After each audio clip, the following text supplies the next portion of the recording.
السلام عليكم. تحدثنا في الحلقة السابقة عن الموضع الذي نزله إسماعيل عليه السلام، الموضع الذي عاش فيه وهو برية فاران، وذكرنا نصوص التوراة التي تبشر بأن نورا عظيما سوف يخرج من هذا المكان الذي سكن فيه إسماعيل، النور العظيم الذي سيأتي من نسل إسماعيل، النبي المنتظر الذي سيخرج من وسط إخوة بني إسرائيل. وسط إخوة بني إسرائيل أي نسل إسماعيل عليه السلام، وسوف يكون هذا النبي المنتظر مثل موسى عليه السلام.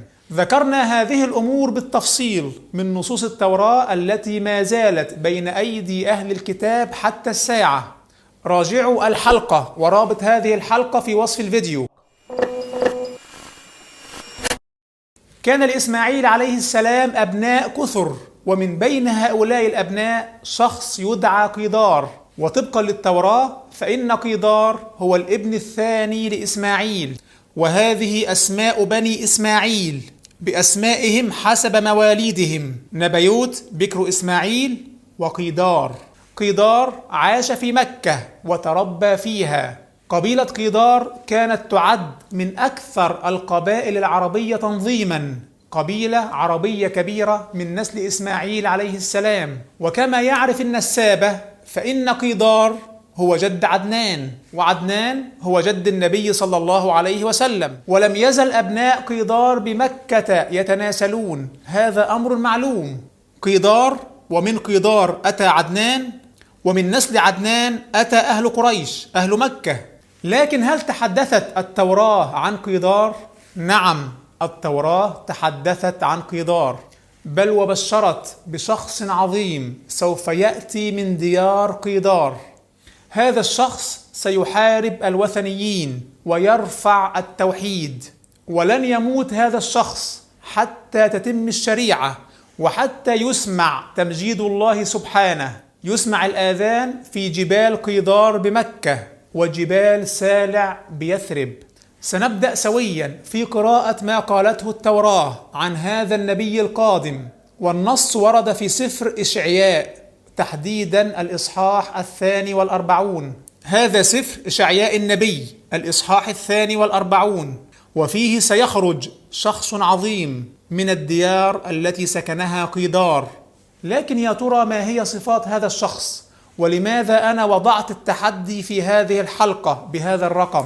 تحدي ب10,000 دولار لمن يثبت أن المقصود في هذا النص ليس رسول الإسلام. انقلوا هذا التحدي للجميع، لكل ملحد ولكل صاد عن سبيل الله، لعل أحدا يستطيع أن يقبل هذا التحدي. سنبدأ في قراءة النص سويا، وانتبهوا. يقول النص في سفر إشعياء النبي: هو ذا عبدي الذي أعضده، أؤيده مختاري الذي سرت به نفسي. المصطفى المختار. من سيكون هذا الشخص؟ وضعت روحي عليه فيخرج الحق للأمم. يخرج الحق للأمم يعني لكل الناس. من هو المبعوث للناس كافة؟ كما نعلم جميعا كل الأنبياء بعثوا إلى أقوامهم خاصة، كل نبي بعث إلى قومه، والمسيح عليه السلام أرسل فقط إلى بني إسرائيل. ولذلك لما جاءته المرأة الكنعانية وهي ليست من بني إسرائيل، ماذا قال لها؟ قال لها المسيح، والنص في إنجيل متى الإصحاح 15، قال لها: لم أرسل إلا إلى خراف بيت إسرائيل الضالة. لم أرسل إلا إلى بني إسرائيل، من ضل من بني إسرائيل.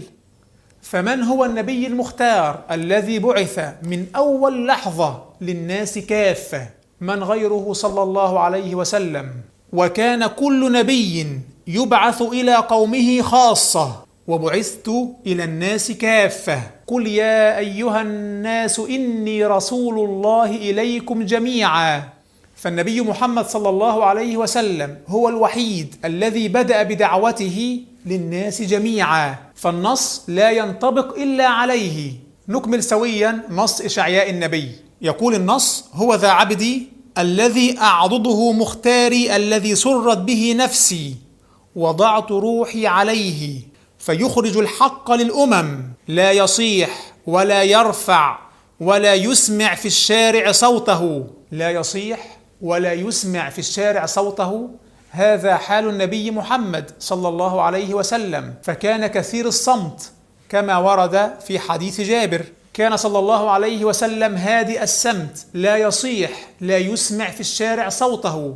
بينما المسيح عليه السلام نقل عنه في الإنجيل أنه لما حكم عليه بالصلب صرخ صراخا شديدا، إذ قدم بصراخ شديد وبكى وتقدم بدعاء وتضرعات لله القادر أن يخلصه من الموت، وسمع له من أجل تقواه. ومن المعلوم أن المسيح عليه السلام كثيرا ما يصرخ في الفريسيين، وذات يوم صنع صوتا وطرد الجميع من الهيكل وقال: لا تجعلوا بيت أبي بيت تجارة. هذا ورد في إنجيل يوحنا. نعود مرة أخرى إلى سفر إشعياء: لا يصيح ولا يسمع في الشارع صوته، قصبة مردودة لا يقصف، وفتيلة خامدة لا يطفئ. حتى القصبة المردودة لا يقصفها، والفتيلة الخامدة لا يطفئها. متبع للشريعة في كل صغيرة وكبيرة، لا يفعل شيئا ولو بسيطا من تلقاء نفسه، وما ينطق عن الهوى إن هو إلا وحي يوحى. وفتيلة خامدة لا يطفئ، لا يكل ولا ينكسر حتى يضع الحق في الأرض. حتى يضع الحق في الأرض أي حتى يتم الشريعة. لم يمت صلى الله عليه وسلم حتى أتم الشريعة، وحتى نزل قوله تعالى: اليوم أكملت لكم دينكم وأتممت عليكم نعمتي ورضيت لكم الإسلام دينا. لا ينكسر، معصوم من القتل حتى يتم الشريعة. والله يعصمك من الناس. لا يكل ولا ينكسر حتى يضع الحق في الأرض وتنتظر الجزائر شريعته. أهل الجزر والبلدان البعيدة هكذا يقول الله الرب: خالق السماوات وناشرها، باسط الأرض ونتائجها، معطي الشعب عليها نسمة والساكنين فيها روحا. يعطي الناس على يد هذا النبي القادم روحا. وكذلك أوحينا إليك روحا من أمرنا، أنا الرب قد دعوتك بالبر فأمسك بيدك وأحفظك، والله يعصمك من الناس. فأمسك بيدك وأحفظك وأجعلك عهدا للشعب ونورا للأمم. النبي القادم سوف يكون نورا للأمم. وأنزلنا إليكم نورا مبينا، نور للأمم، للناس كافة. هل هذا ينطبق على شخص غير محمد صلى الله عليه وسلم؟ وأجعلك عهدا للشعب ونورا للأمم، لتفتح عيون العمي، لتخرج من الحبس المأسورين، من بيت السجن الجالسين في الظلمة.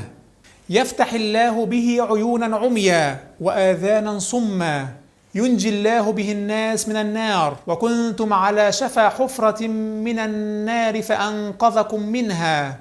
بالمناسبة هناك نقطة طريفة في هذا الإصحاح الذي نقرأ فيه. أهل الكتاب في زمن النبي محمد صلى الله عليه وسلم انتبهوا إلى أن هذا الإصحاح يشير إليه. علموا أن هذا الإصحاح يشير إلى النبي محمد صلى الله عليه وسلم.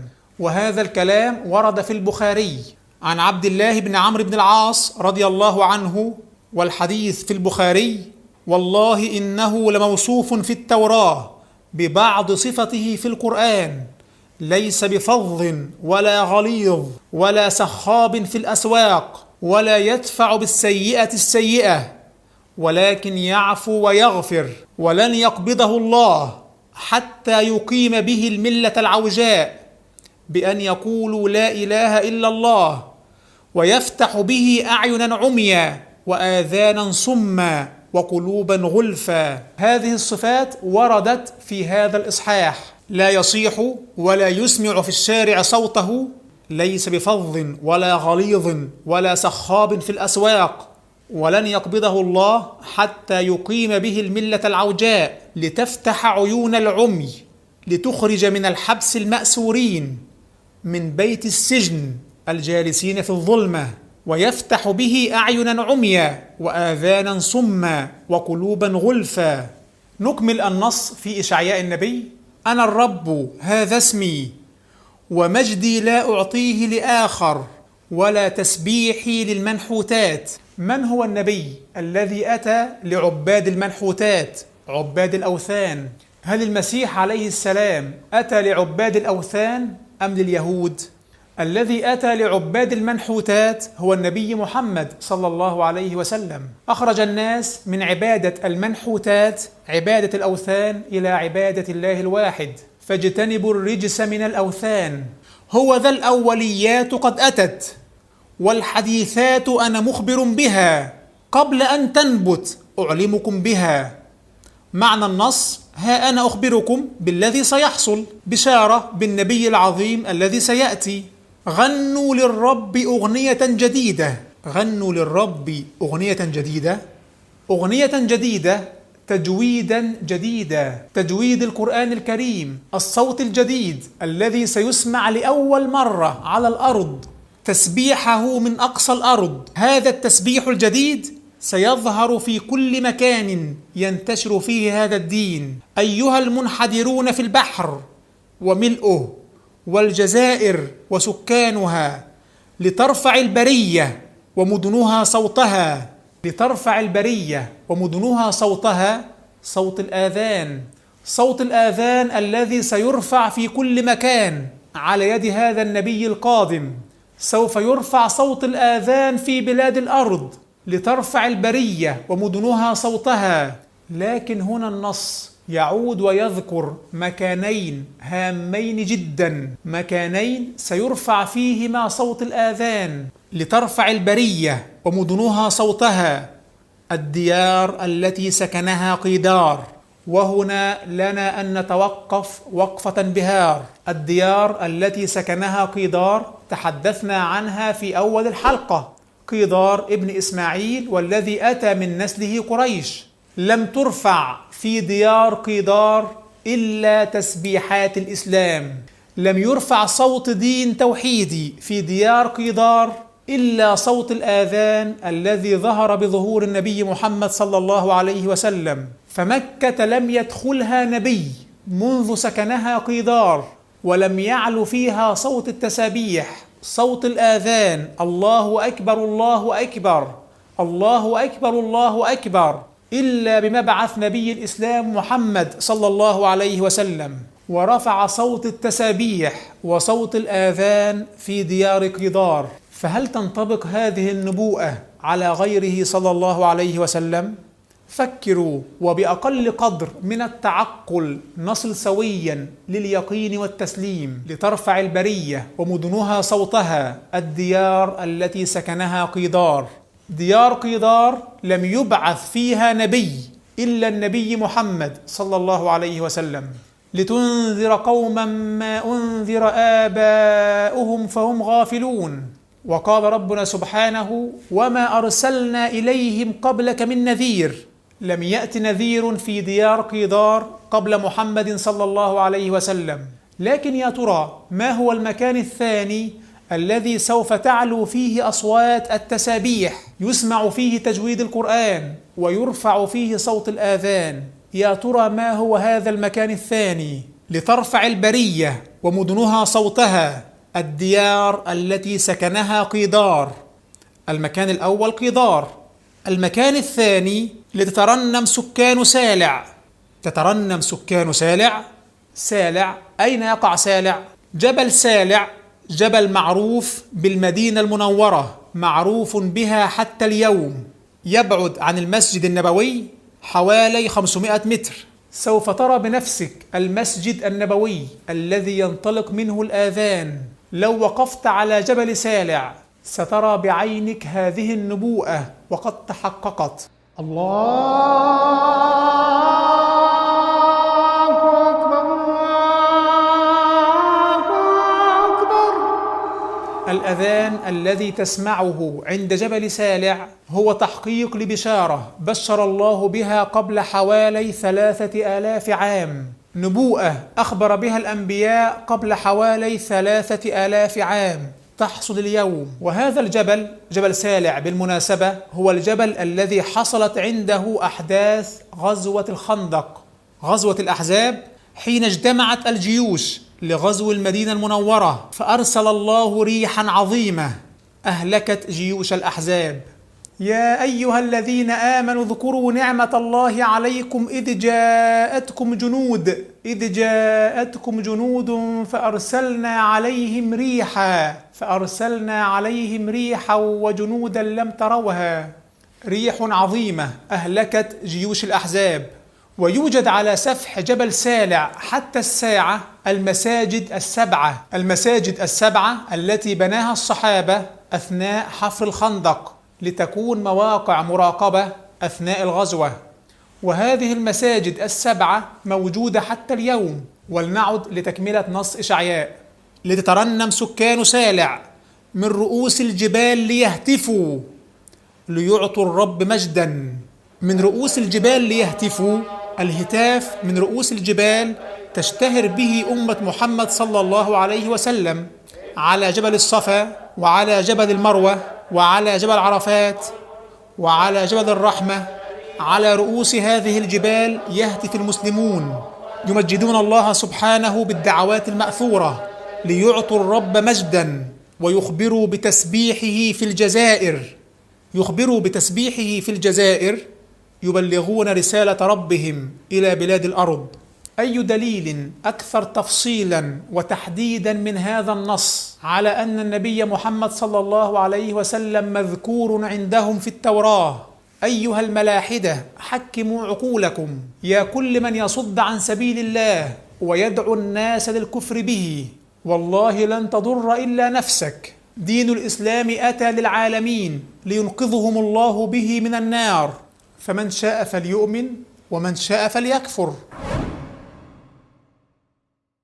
تحدي حقيقي ب10,000 دولار لمن يقوم بتنزيل هذا النص في سفر إشعياء على أي شخص غير النبي محمد صلى الله عليه وسلم.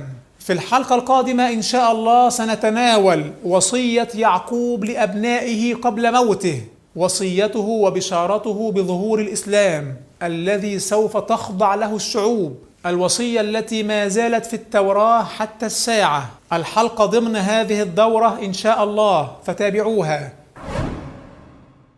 واجب الحلقة اليوم أن نقرأ من كتاب براهين النبوة للدكتور سامي عامري. نقرأ الفصول 5 الأولى من الباب 3، يعني تقريبا إلى صفحة 400.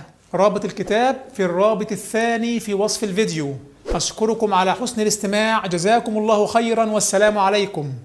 الذين يتبعون الرسول النبي الأمي الذي يجدونه مكتوبا عندهم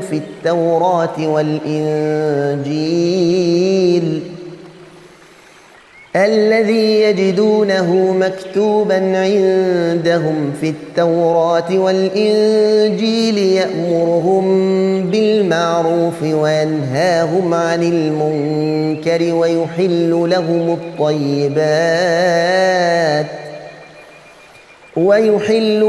الطيبات ويحرم عليهم الخبائث ويضع عنهم إصرهم والأغلال التي كانت عليهم.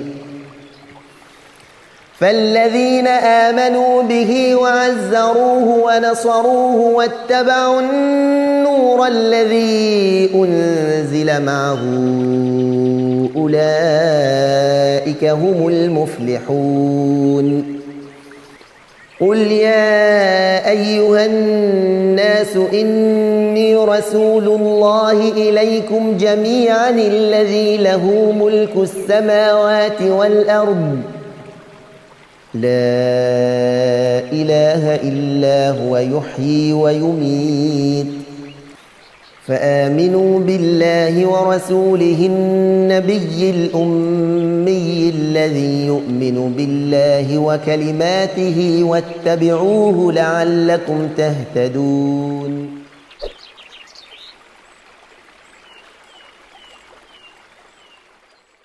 إلهي واسع الكرم ورب البيت والحرم، إليك أتيت منكسرا منيبا أغبر القدم.